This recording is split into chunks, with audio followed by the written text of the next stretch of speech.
जब ये कॉन्ट्रैक्ट होगा तो ये बन जाएगा क्या, एक सिंगल सेल। ठीक।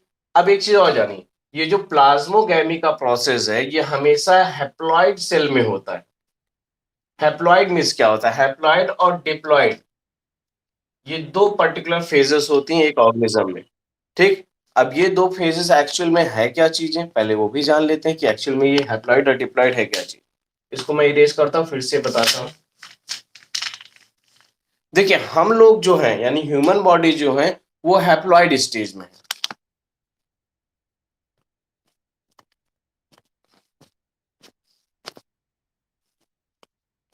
समझिएगा,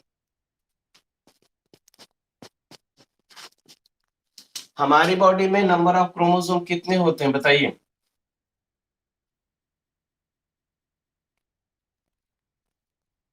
बोलिए बेटा।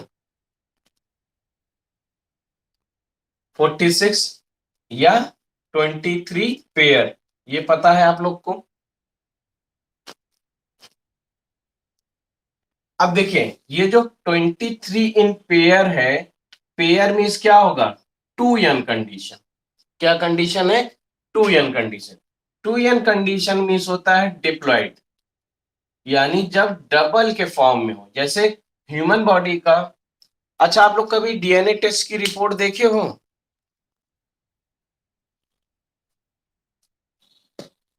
बोलिए बेटा। रुकिए, हाँ मैंने अपना कराया था, मैं आपको अपना वाला दिखाता हूँ। ठीक है, तो जिससे आपको पता चल जाएगा कि एक्चुअली दिखता कैसे है।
देखो बेटा, ये आपको स्क्रीन शेयर में दिख रहा है।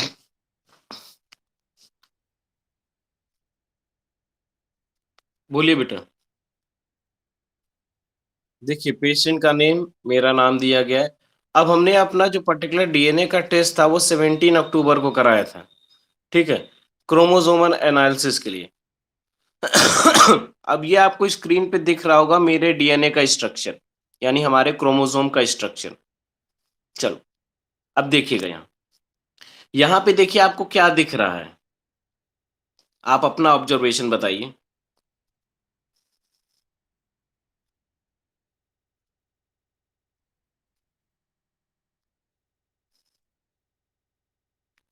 इस पार्ट को देखिएगा, इतने पार्ट में क्या दिख रहा है आपको।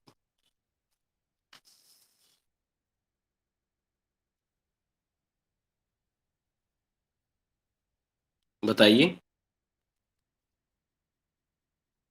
आवाज आ रही बेटा। भैया देख के बताओ ना क्या दिख रहा है, जो भी दिख रहा हो बताओ।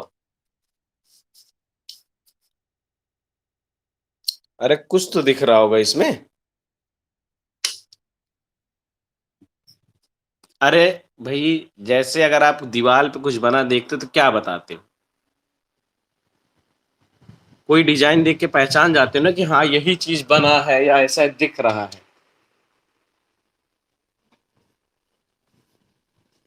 देखो यहां पे आपको थ्रेड लाइक स्ट्रक्चर दिख रहा है। देखो अब और समझिएगा, ये जो पर्टिकुलर थ्रेड लाइक स्ट्रक्चर्स आपको दिख रहे हैं, यहां पे देखिए नंबरिंग की गई है, नंबरिंग दिख रहा है,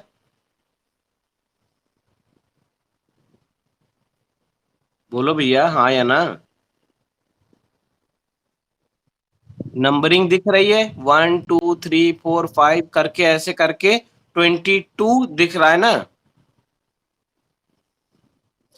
अब देखो मैं मेल हूं तो मेरा क्रोमोसोम क्या होगा, एक्स और वाई की कंडीशन में होगा, है ना। अब एक्स और वाई की कंडीशन में है। अब देखिए ये स्ट्रक्चर आप पूरे देख पा रहे हैं, ये कैसे हैं, पेयर में है कि नहीं, यानी ह्यूमन बॉडी में 46 क्रोमोसोम होते हैं, वो आपको दिख रहा है।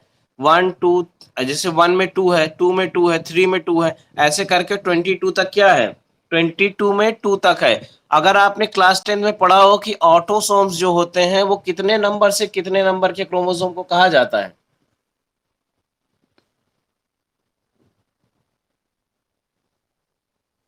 पढ़ा है कि नहीं ये टॉपिक।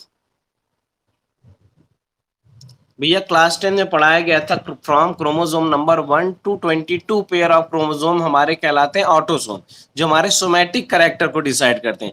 लेकिन ये जो लास्ट वाला, ये जो 23 पेयर ऑफ क्रोमोसोम है, ये वाला, क्योंकि मैं ड्रॉ कर दे रहा हूं, ये वाला जो क्रोमोसोम है ये क्या कहलाता है, सेक्स क्रोमोसोम कहलाता है। ठीक। अब मेल में होता है एक्स वाई और फीमेल में होता है एक्स एक्स कंडीशन, यानी दोनों की साइज क्या होती है, सेम होती है। लेकिन मेल में एक्स क्रोमोसोम लार्ज और वाई क्रोमोसोम कैसा होता है, स्मॉल होता है। अब देखो समझिएगा, अब मेरी आने वाली जो जनरेशन होगी, यानी हमारे जो बच्चे होंगे, उसमें एक, जैसे नंबर 1 लिखा ना, मैं इसको ड्रॉ करके दिखा रहा हूं, ये चीज इमेज आप अपने माइंड में रखे रहिए, ठीक है।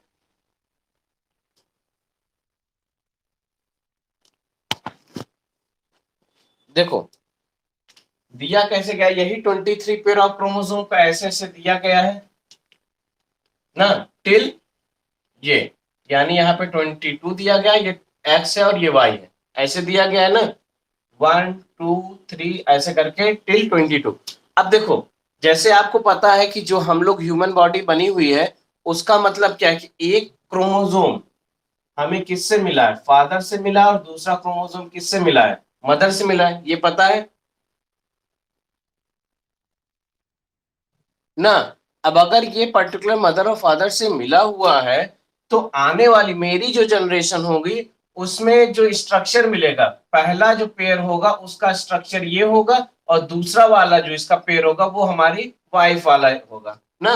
यानी उनके क्रोमोसोम हमारी नेक्स्ट जनरेशन में जाएंगे, जिससे ये पता चलता है कि हाँ वो बच्चा हमारा ही रहेगा। ये पता है आपको, बोलिए हाँ या मानवी, सुन रही हो कि गायब हो गई हो।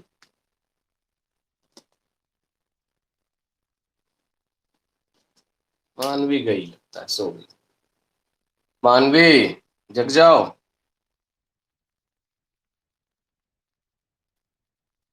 सुनिए, तो ये पता चला। अब देखो ये जो फेज है ना, जहां पे हमारा दो पर्टिकुलर क्रोमोसोम अवेलेबल है, जिसके कारण हम इसे क्या कहेंगे, डिप्लॉइड फेज कहेंगे ना, बोलो भैया ना। अगर यही एक एक क्रोमोसोम होता तो ये कैसा होता, हैप्लॉइड होता। अब एक चीज बताइएगा आप लोग, अब जैसे आपको पता है कि हमारी बॉडी में सोमैटिक सेल और सेक्स सेल दोनों पाए जाते हैं, क्या हो बेटा, ये हम कह रहे हैं कि हमारी बॉडी में सोमैटिक सेल और सेक्स सेल्स, दो टाइप के सेल्स पाए जाते हैं। सोमैटिक सेल जो हाथ पैर में है वो सोमैटिक सेल्स हैं, और सेक्स सेल्स हमारे ओवम और स्पर्म, ओवम जो फीमेल में बनता है, स्पर्म जो मेल में बनता है, ये सेक्स सेल्स कहलाते हैं। अब एक चीज बताइएगा, जैसे कहा जाता है कि हमारे हर बॉडी के हर एक सिंगल सेल में कितने क्रोमोसोम होते हैं, 46। अगर यही 46 का फ्यूजन हो जाए तो बनेगा क्या, 92। क्या आने वाली जनरेशन में 92 क्रोमोसोम होते हैं, नहीं होते ना। क्यों नहीं होते उसको जानिए। हमारी बॉडी में दो टाइप का डिवीजन होता है, एक होता है मियोसिस सेल डिवीजन और दूसरा होता है माइटोटिक सेल डिवीजन ना। मियोसिस सेल डिवीजन जो होता है वो हमेशा होता है सेक्स सेल्स में, जिसमें क्रोमोसोम का नंबर क्या हो जाता है, n/2 हो जाता है। हमारे बॉडी का क्रोमोसोम 46 है, तो 46/2 क्या होगा, 23। यानी मेल का 23 फीमेल का 23 फ्यूज करेगा, जिसके बाद क्या बनेगा, 46। यानी फ्यूजन होता है ह्यूमन बॉडी में किसका, हैप्लॉइड क्रोमोसोम का ना। लेकिन जो माइटोटिक सेल डिवीजन होता है, जैसे भैया आप लोग पैदा हुए थे किन्नू भर के थे, इतने बड़े पुच्चू भर के ना, फिर धीरे धीरे आपके घर वाले आपको खूब खिलाए, दूध पिलाए, तेल लगाए, बुकुआ लगाए, जो भी मिला अच्छे से खिला पिला के आपको क्या कर दिया, है ना, मोटा तगड़ा कर दी। लेकिन दोनों लोग वैसे हो, अच्छे से मोटे पतले से एकदम, इसे खाने नहीं मिलता है। मानवी, सुनिए भैया, अब देखिए अगर आपकी बॉडी आज इतने बड़े से इतनी बड़ी हो गई, तो उसका रीजन किसको जाएगा, मियोसिस सेल डिवीजन को जाएगा या माइटोटिक सेल डिवीजन को जाएगा। क्योंकि माइटोटिक सेल डिवीजन में क्रोमोसोम क्या होता है, जैसे 2n है तो 2n ही होगा। जैसे आज हम छोटे थे, पहले हम छोटे थे, मैं भी तो छोटा रहा हूंगा, कि ऐसा थोड़ी कि हम टीचर बन के ही पैदा हुए थे इतने बड़े, हम भी तो छोटे से रहे होंगे। धीरे धीरे हमारी बॉडी में माइटोटिक सेल डिवीजन हुआ, जिसके बाद हम क्या हो गए, इतने बड़े हो गए। ये समझ में आया ना। तो माइटोटिक सेल डिवीजन में क्रोमोसोम नंबर क्या होता है, हमेशा रिमेन सेम होता है। यानी आगे चल के हम जैसे बड़े होंगे, और अब तो मैं बड़ा नहीं होऊंगा ना, आप लोग की बॉडी ग्रोथ करेगी, अब हम डिक्लाइन फेज में जाएंगे, अब हम बुढ़े होते जा रहे हैं। अब धीरे धीरे क्या होगा, हमारे पूरे बाल सफेद हो जाएंगे, हमारी बॉडी में झुर्रियां आने पड़ना शुरू हो जाएंगी। धीरे धीरे एक ऐसी एज आएगी जिसके बाद हम क्या हो जाएंगे, डिक्लाइन फेज, यानी हमारे 10 20 50 साल बाद हम क्या हो जाएंगे, चिटक जाएंगे, मर जाएंगे, कहानी खत्म हो जाएगी। यानी, एक मिनट,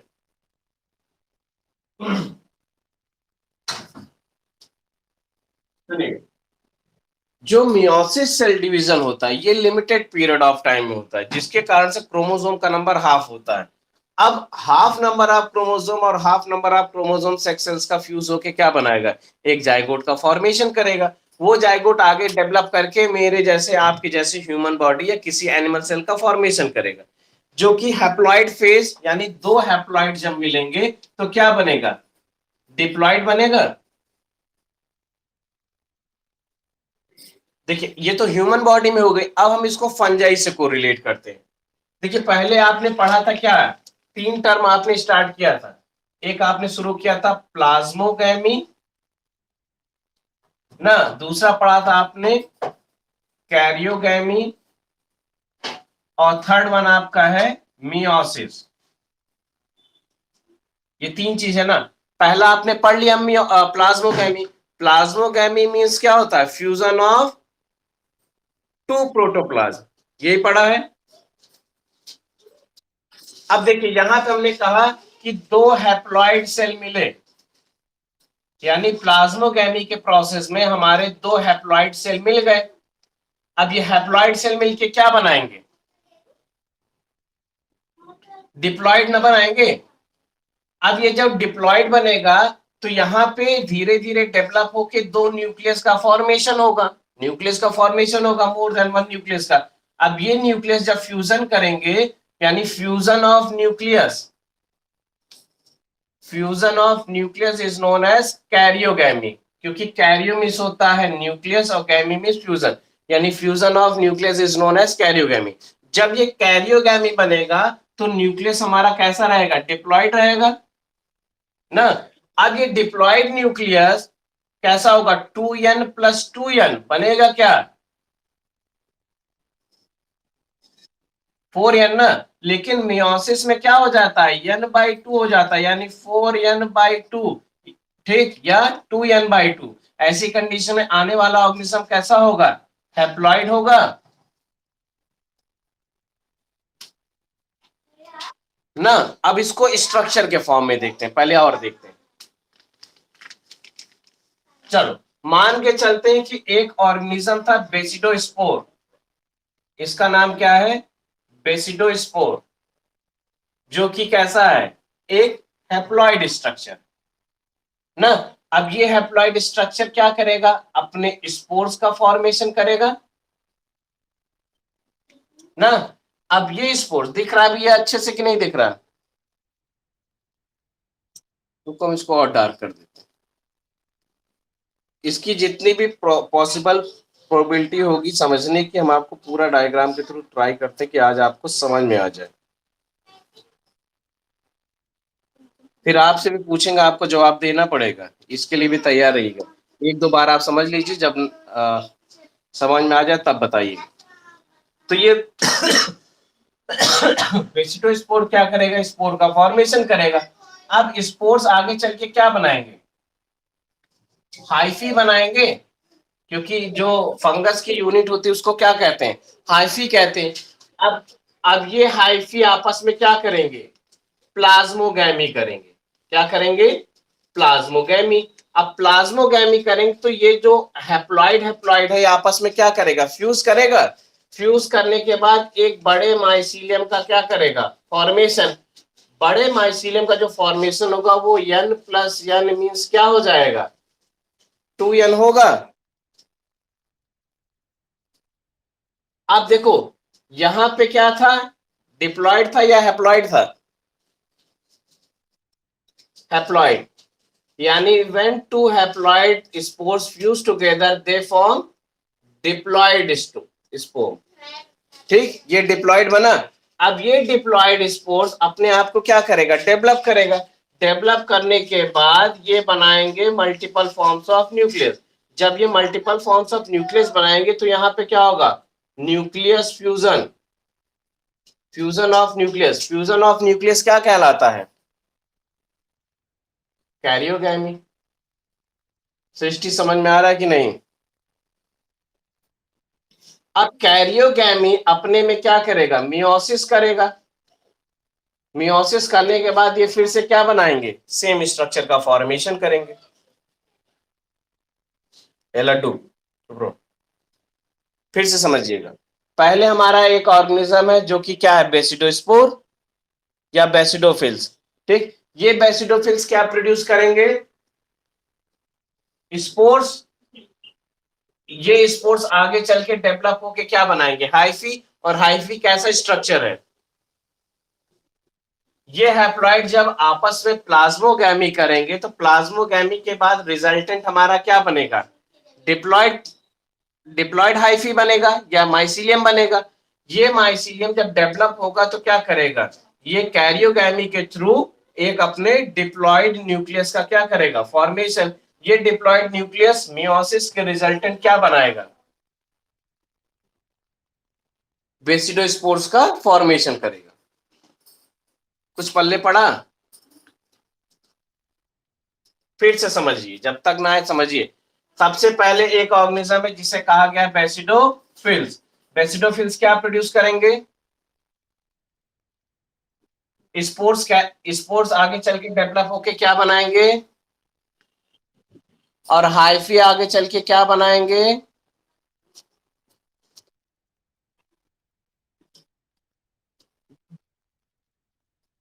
हाइफी। हैप्लॉइड से प्लाज्मोगैमी करके डिप्लॉइड बनेंगे। डिप्लॉइड हाइफी क्या करेगा, कैरियोगैमी करके डिप्लॉइड न्यूक्लियस बना के आगे चल के मियोसिस के बाद फिर से वही ऑर्गेनिज्म का क्या करेगा, फॉर्मेशन। सृष्टि भैया बताओ क्या होता है ये, फिल्स, बेसिडोफिल्स।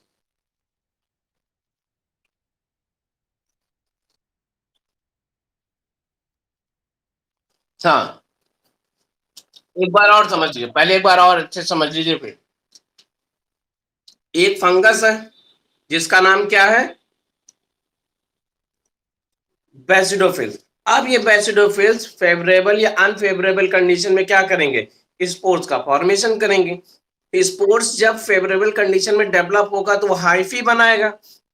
अब हाइफी, जब दो हाइफी मिलेंगे तो वहां प्रोसेस क्या कहलाएगा, प्लाज्मोगैमी। प्लाज्मोगैमी का रिजल्टेंट हमारा क्या होगा, डिप्लॉयड माइसीलियम। डिप्लॉयड माइसीलियम आगे चल के न्यूक्लियस फ्यूजन करेगा। न्यूक्लियस फ्यूजन के बाद वो क्या करेंगे, मियोसिस सेल डिवीजन के रिजल्टेंट अपने नेक्स्ट ऑर्गेनिज्म का क्या करेंगे, फॉर्मेशन करेंगे। अब समझ में आया। अब चलिए बताइए। हाँ भैया। नहीं, ये ह्यूमन में नहीं होती।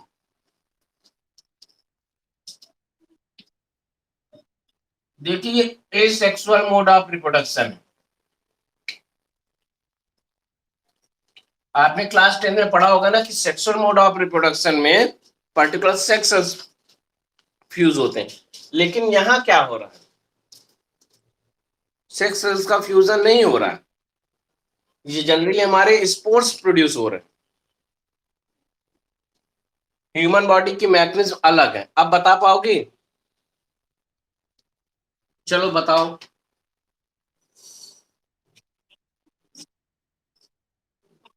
हाँ, किस कंडीशन में?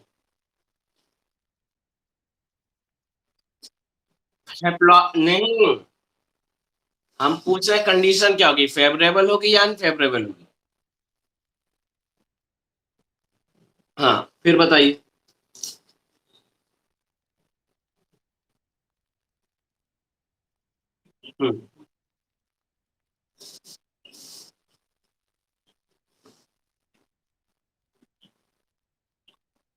न्यूक्लियस डिवीजन नहीं, nucleus fusion, fusion of nucleus.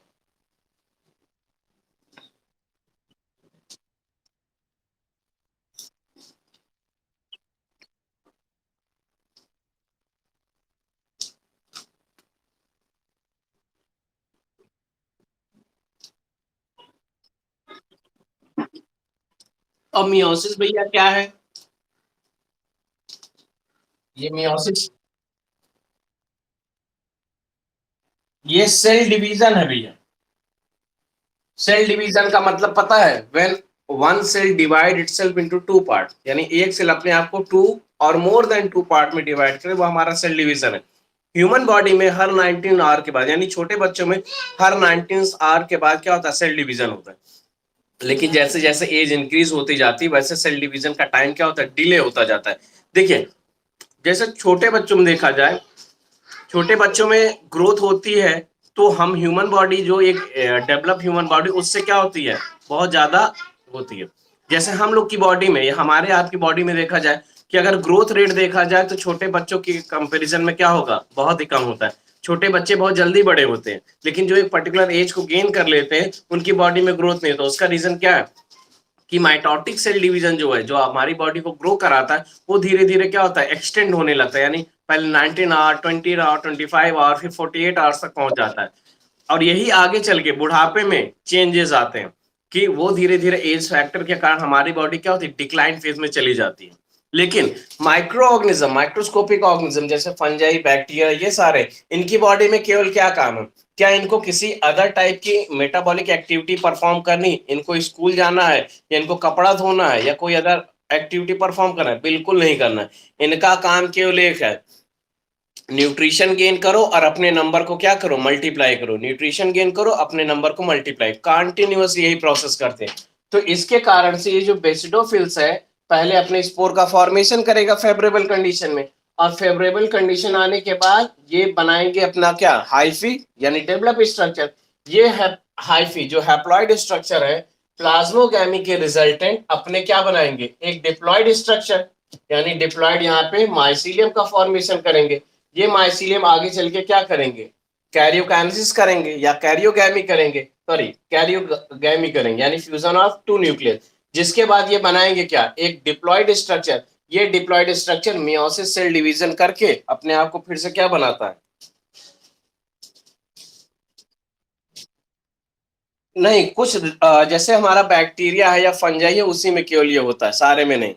देखिए, हर ऑर्गेनिज्म को जैसे क्लासिफाई किया गया, आप जो चैप्टर पढ़ रहे हैं उसका रीजन क्या है, कि हर एक ऑर्गेनिज्म में क्या क्या चीजें होती हैं जो उसको दूसरे ऑर्गेनिज्म से सेपरेट करती हैं। जैसे Monera, protista, fungi, Plantae, Animalia, ये आपके पांच हैं। मोनेरा में अलग टाइप का रिप्रोडक्शन होगा, प्रोटिस्टा में अलग होगा, फंजाई में अलग होगा, प्लांटी में अलग, एनिमिलिया में अलग, यानी सब में अलग अलग होता है। इसीलिए हमको ये सारी चीजें एक एक पार्ट को पढ़ना रहता है। अगर हम ये सोचो कि एक पढ़ लें, एक चीज और जानिएगा, दो पर्टिकुलर प्रोसेस हर एक सेल डिवीजन में होता है, उसका नाम क्या है? एक आपका होता है कैरियोकाइनेसिस, और दूसरा प्रोसेस होता है साइटोकाइनेसिस ना। लेकिन ये पर्टिकुलर जो प्रोसेस है सेल डिवीजन में होता है, जहां पे कैरियोकाइनेसिस अगर मियोसिस में हो रहा है, मियोसिस, तो वहां पे क्रोमोसोम का नंबर क्या हो जाएगा, हाफ। लेकिन अगर माइटोटिक हो रहा है तो एन से एन ही बनेगा, यानी सेम नंबर ऑफ क्रोमोसोम। जैसे हमारे हाथ पहले छोटे रहे होंगे ना, कि इतने बड़े थे, छोटे थे ना, अब धीरे धीरे बड़े होगा, अब क्या इससे बड़ा होगा। इसका मतलब है कि हमारे हाथ की जो माइटोटिक सेल डिवीजन है अब रुक गई है। अब इनके सेल की माइटोटिक सेल डिवीजन होगी, जिसके कारण हमारा हाथ धीरे धीरे झुर्रियां पकड़ लेगा, बुढ़ापा आ जाएगा हाथ में ना। ना, लेकिन यहाँ पे मियोसिस नहीं हुआ। मियोसिस हमेशा होता है किसमें, सेक्स सेल्स में होता है, अदरवाइज कहीं भी नहीं होता। ठीक, माइटोटिक डिवीजन होता है। देखिए, अब ये कैरियोकाइनेसिस साइटोकाइनेसिस जो जनरली होता है, ये ऑर्गेनिज्म की बॉडी को क्या करता है, ग्रो कराता है। लेकिन जो पहले से ही नॉन सेलुलर ऑर्गेनिज्म है या ए सेलुलर ऑर्गेनिज्म यानी स्मॉल माइक्रो ऑर्गेनिज्म है, उनकी बॉडी में क्या होगा, केवल स्पोर फॉर्मेशन, और जिनका टोटल यूज होता है अपनी बॉडी का यूटिलाइजेशन करने का, कि अपने नंबर को क्या कर सके, मल्टीप्लाई कर सके।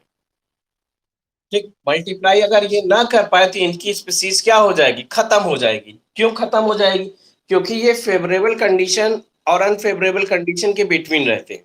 अगर फेवरेबल कंडीशन है तो अपने आप को ग्रो करा लेते हैं। जैसे एक बिजनेसमैन, बिजनेसमैन क्या करता है, जब दुकानें खुली रहती हैं वो चाहता क्या है, कि जितना ज्यादा हम सेल कर लें वो चीजें, हम उतना ज्यादा पैसा अर्न कर लेंगे। कि मे भी ऐसा हो कि एक ऐसा टाइम आएगा जब बिजनेस हमारा क्या हो जाएगा, स्टॉप हो जाएगा या रुक जाएगा शॉर्ट पीरियड ऑफ टाइम के लिए, तो हम कैसे सर्वाइव करें। तो उसी तरह ये जो हमारा ऑर्गेनिज्म है, ये क्या करता है, फेवरेबल कंडीशन ने अपने आप को क्या कर लिया, मल्टीप्लाई करके एक बेसिडोफिल्स अपने आप को दो बेसिडोफिल्स में क्या कर लिया, प्रोड्यूस कर लिया। अब ये दो बेसिडोफिल्स, यानी जब ये दो बेसिडोफिल्स बने, ये आगे चल के क्या करेंगे, ये भी अपना अपना दो दो बनाएंगे, यानी नंबर ऑफ ऑर्गेनिज्म क्या हो गया, इंक्रीज हो गए। ये जो प्रोसेस होता है ये 19 आवर्स में होता है, यानी हर 19 घंटे में होता है। अब अगर हर 19 घंटे में ऐसा हो रहा है, तो एक बेसिडोफिल से चार बेसिडोफिल्स बनने में कितना टाइम लगेगा।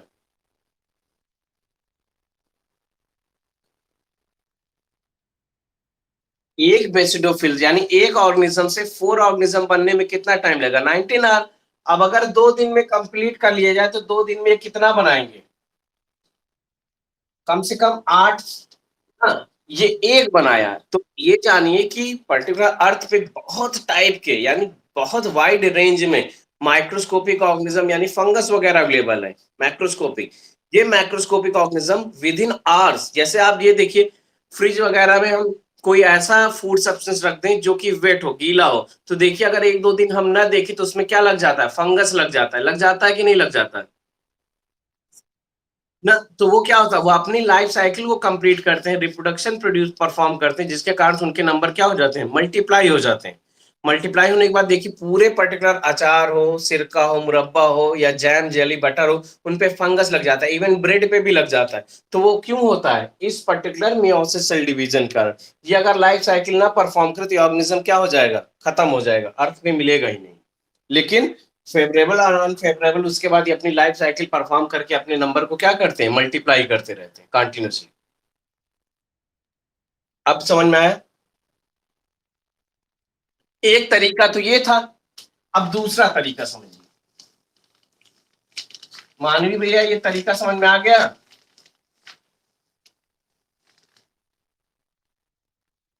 मानवी, अब दूसरा, अब दूसरा तरीका समझिए। दूसरा तरीका जो है, कि ऑर्गेनिज्म पहले क्या करेगा, प्लाज्मोजेनी करेगा, गैमी के रिजल्टेंट यानी एन प्लस एन ऑर्गेनिज्म क्या बनाएंगे, एक जाइगोट का फॉर्मेशन करेंगे। ये जाइगोट आगे चल के क्या बनाएगा, स्पोर। ये स्पोर आगे चल के क्या करेंगे, फिर आगे चल के यही प्रोसेस परफॉर्म करके अपने ऑर्गेनिज्म का फॉर्मेशन करते हैं। इवन ये भी होता है कि ये प्लाज्मोगैमी के टाइम ही ये क्या कर लें, कैरियोगैमी का प्रोसेस कर लें, जिसके बाद प्लाज्मोगैमी का बना रिजल्टेंट हमारा क्या बनाएगा, जाइगोट। और जाइगोट आगे चल के फिर से स्पोर, और स्पोर आगे चल के न्यू ऑर्गेनिज्म का क्या करेगा, फॉर्मेशन, जिसके रीजन से इनके नंबर क्या होते रहते हैं, मल्टीप्लाई होते रहते हैं, कंटिन्यूसली मल्टीप्लाई होते रहते हैं। अगर ये साइकिल में एक भी स्पेस जैसे स्पोर फॉर्मेशन को हटा दें तो क्या नया ऑर्गेनिज्म बनेगा? या हम जाइगोट बनने से पहले उसको हटा दें तो क्या नया ऑर्गेनिज्म की प्रेजेंस हमें मिलेगी? अब इसको समझिए कि कैसे हटा सकते हैं वो जानिए।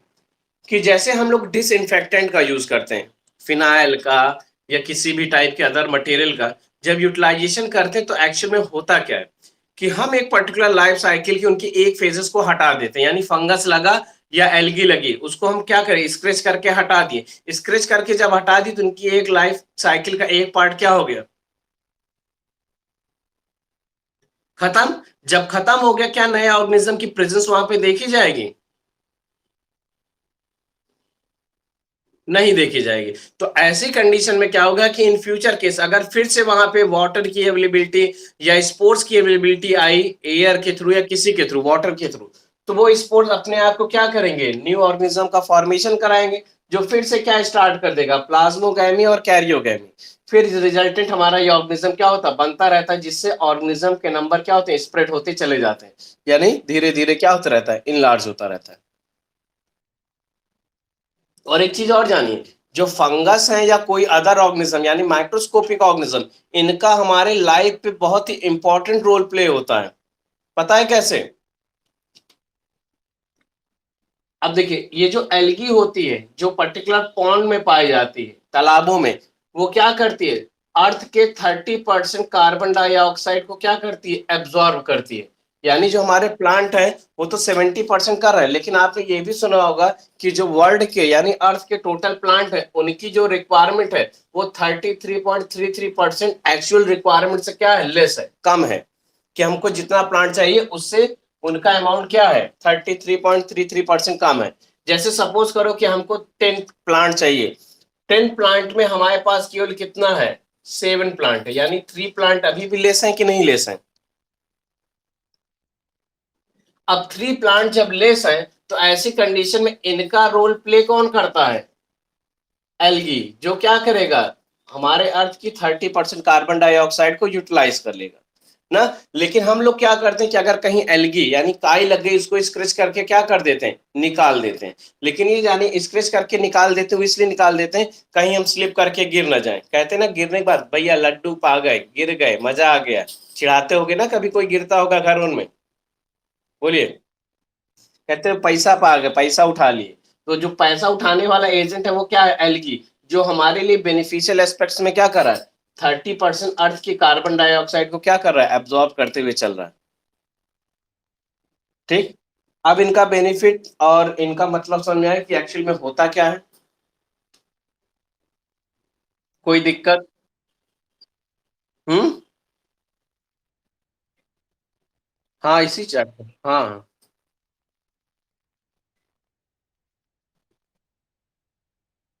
हाँ सारी चीजें देखिए, एनसीईआरटी की बुक में देखोगे तो ये सारी चीजें नहीं, एनसीईआरटी में ये सारी चीजें कंटेंट अवेलेबल नहीं। लेकिन आपकी नॉलेज के लिए ये आपको जानना जरूरी है, क्योंकि ओवर ओवर भी पढ़ोगे ना तो आपको कुछ नहीं समझ में आएगा। कि हवा में देखोगे कुछ भी नहीं समझ में आएगा, ऐसी कंडीशन में यही होगा कि हम तो कुछ पढ़े ही नहीं, समझ में ही नहीं आया। ठीक, तो इसलिए सारी, ठीक है। अभी सारी जैसे आपने हैप्लॉन्टिक लाइफ साइकिल पूछ ली तो हमें बीच से टॉपिक को ब्रेक करना होगा, नहीं तो कल हम लोग क्या पढ़ रहे थे, कल हम लोग शायद वो पढ़ रहे थे टाइप्स ऑफ बैक्टीरिया, जिसमें आर्ची बैक्टीरिया और यू बैक्टीरिया पढ़े थे। फिर उसके बाद हमको ये जानना था कि ऑटोट्रॉपिक बैक्टीरिया हमारे होते हैं दो टाइप के, एक फोटोसिंथेटिक और दूसरा कीमोसिंथेटिक, ये पढ़ रहे थे ना शायद,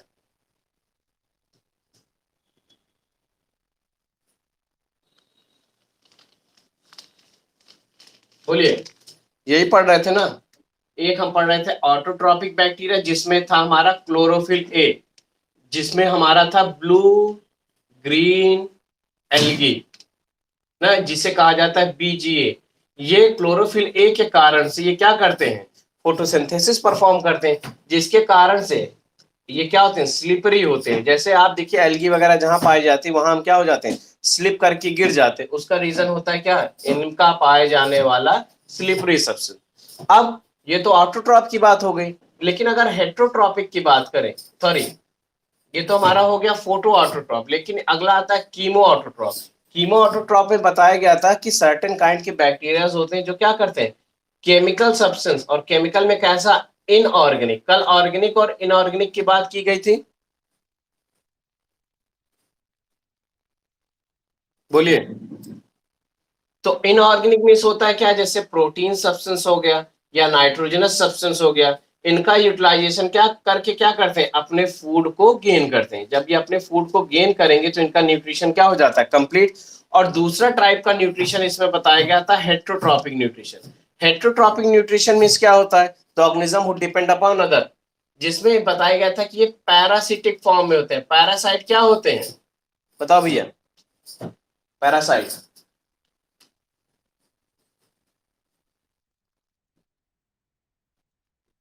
हाँ, तो जनरली जो हमारे मोस्ट ऑर्गेनिज्म होते हैं बैक्टीरिया के, वो कैसे होते हैं, पैरासिटिक इन नेचर होते हैं, यानी अपने किसी अदर ऑर्गेनिज्म में अपने फूड का क्या करते हैं, न्यूट्रिशन को गेन करते हैं। उसके साथ साथ सैप्रोट्रॉपिक भी होते हैं। सैप्रोट्रॉपिक मीन्स क्या होगा, the organism who get their food from dead and decay material. देखिए सड़े गले सामानों पर भी क्या लगता है, बैक्टीरिया लग जाता है, जिससे अपने ये क्या करते हैं, न्यूट्रिशन को गेन करते हैं।